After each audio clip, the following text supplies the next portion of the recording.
Cette semaine, l'école des Grès a mené une journée sensibilisation au handicap. 32 élèves de CM2 ont été concernés. Dans la matinée, des ateliers sensoriels et de la poterie en mode cécité ont été proposés par Nadège et Thierry.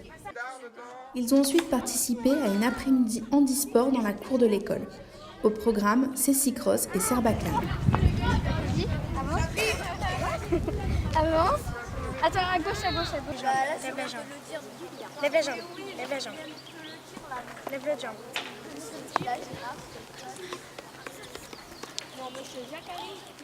Ces activités ont été proposées par le comité handisport intercommunal qui était présent pour encadrer les élèves. Monsieur Touzé, directeur de l'école, s'est exprimé sur l'importance de cette journée en milieu scolaire. Mon ancienne assistante de direction, Nadège Louvet, qui est une élue de la mairie, qui m'a proposé de participer à ce projet.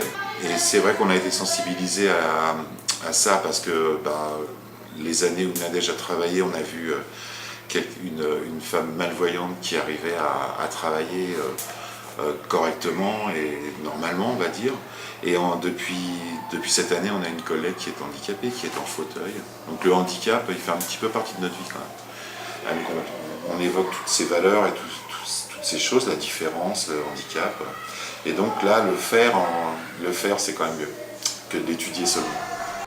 Sylvie Claus a aussi prononcé quelques mots face aux élèves de CM2, afin de leur rappeler l'importance de cette sensibilisation, mais surtout de ne pas oublier de porter un regard bienveillant face aux personnes en situation de handicap. Le but ce matin et cet après-midi, c'était pour vous de vous mettre en situation de handicap et de voir, de toucher, c'est le cas de le dire, les difficultés qu'ils peuvent rencontrer au quotidien.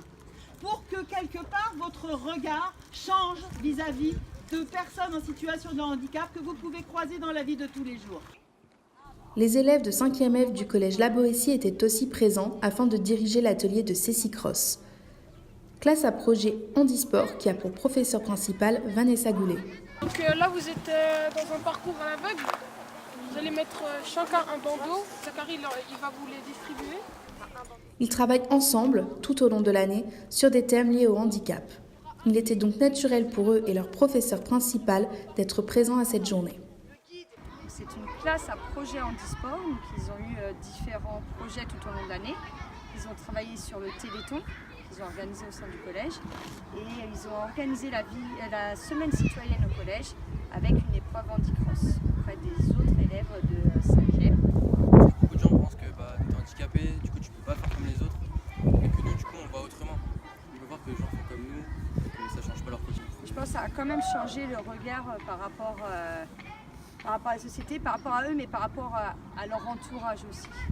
Pour continuer ce projet Handi Day, c'est au collège La Boétie que nous retrouvons la classe de 5e F de Madame Goulet, avec une après-midi projection de films et témoignages sur le handicap.